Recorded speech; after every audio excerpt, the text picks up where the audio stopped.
Can you go over the differences between enabling somebody and helping somebody? That's a good, short, insightful question there. What do you think, Dave? Well, I think you have the PhD in counseling, but I've got an opinion, of course. I've got an opinion about everything. I do too. I think enabling somebody is for you and helping them is for them. Enabling somebody, paying somebody's rent makes you feel good versus I'm trying to help somebody out of a spot that's going to actually benefit them in the long run. That's just off the top of my head. What do you think?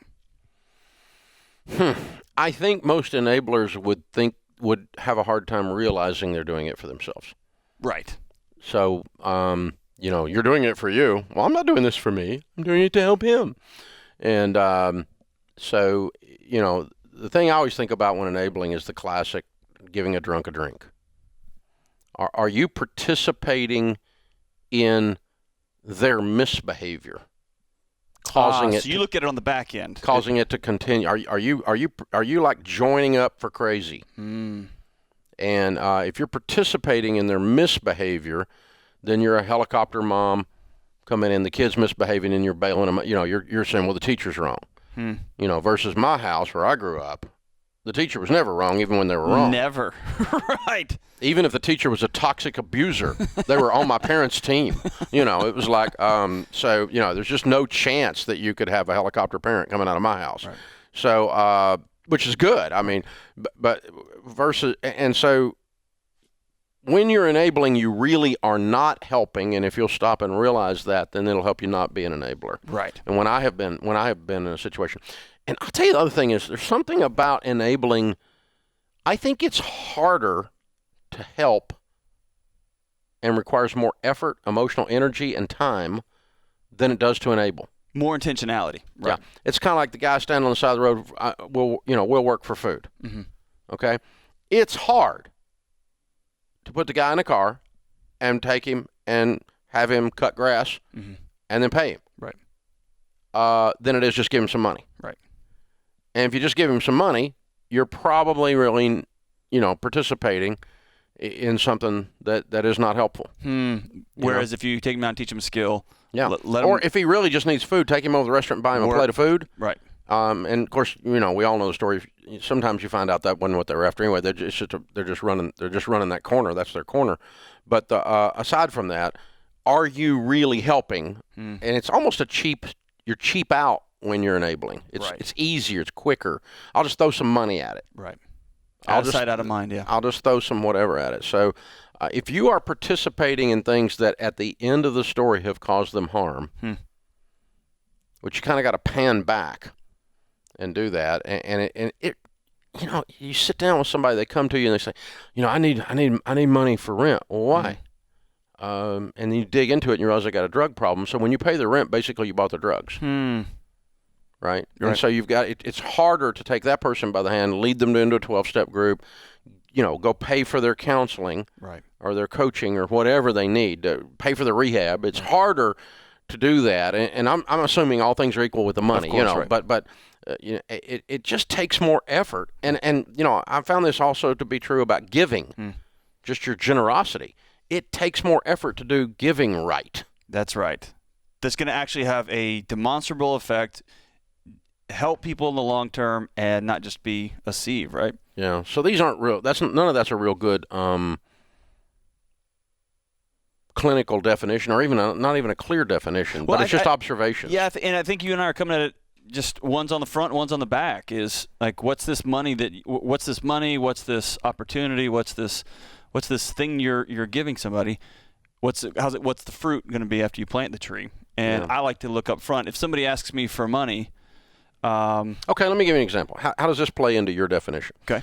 My friend who mishandles money, and that's their only sin. Right. They're just disorganized, impulsive, immature. Right. And they call up and go, I need $200. And I said, no. If I say, yeah, here's $200. Right. I'm an enabler. There you go. Okay. If I don't, and I say, listen, I'll give you $200, but only if you're enrolled in Financial Peace University, only after I look at your budget with you, and only after you agree to stop these behaviors that are causing you to be broke in the first place. Right. One's an enabler, one's a helper, same amount of money. And I don't know how to describe the difference in those two. I would. And if I just gave him the $200, how's that about me? Because you can. It's dismissive. It gets you out of. You don't have to have the hard conversation of saying, no, I don't want to do that. It's emotionally lazy. Right. Or it feels good to somebody comes to me because I've taken care of my business. The way you describe that, I think you got to be careful because it can be judgmental, which is somebody asks you for $200. I'm going to read into why you need it, what you haven't done, and what you're probably going to do with it versus, hey, man, I'll just help you out. Yeah. And sometimes I will go too far down the road and saying, oh, you don't have $200 because of this and because of this, because of this. Sometimes you just need $200. But I think what you mentioned coming up front is I'm going to sit down and have a hard conversation with you before I just give money to you. Yeah, I don't want just to drive by. That's exactly right. Yeah. And that all comes back to intentionality. And that is real love. Right. Is actually caring enough about them to not necessarily be judgmental and confront every issue, but just start asking a bunch of questions. Why are you here? And then you're starting to ascertain, am I really helping or am I funding crazy? That's exactly right. Because with enabling, you're almost always funding some kind of crazy, some kind of dysfunction, some kind of misbehavior, some kind of toxic. The kid misbehaving, the helicopter mom, you're funding it. Right. Then. And sometimes people get in a bind and they just need some help. Yeah, and I don't mind doing that. That's exactly right. But I think you I mean, we're saying it over and over, but man, just be intentional and get involved. Yeah. Ask that extra question. Hey, what happened? You doing okay? Is there a bigger thing I can be supportive of? What else is going on in your world that? The 28-year-old that lives in his mother's basement and games all day long and won't get a job. Right. Mom is an enabler. An absolute enabler. And so, because she's participating in allowing him to not become who God designed him to be. And how that helps her is she gets to keep her baby around. Mm-hmm. She gets to not have a hard conversation. She gets to not do the hard parent job of constructing boundaries and holding them up, holding them firm, right? Mm-hmm. And so this whole thing just protects her fantasy world, and she just keeps perpetuating down the street. I have never thought about it until today in this way, that enabling is emotionally lazy. Or character lazy. It's just not investment in other people. You're not willing to, to do the stuff that's good for them, and so you throw something. You just allow it. Or even ask that next question and the next question. How are you? It's just I'd say it's emotionally lazy. It's character lazy. It's spiritually lazy. It just treats a person as a transaction instead of a relationship. Yeah, and it's not really loving. No, absolutely not. At the end of the day, it's just because you didn't love them enough to help them. To truly get into what's going on in your heart. Yeah. 28-year-old lives in your basement, and they have absolutely no ambition, and you still make their clothes. Failure to launch movie, that kind of stuff. You still wash their clothes. You still cook their meals. They don't pay anything. They basically are operating emotionally at a 14-year-old level, and they're a full-time gamer down there. It's just that's.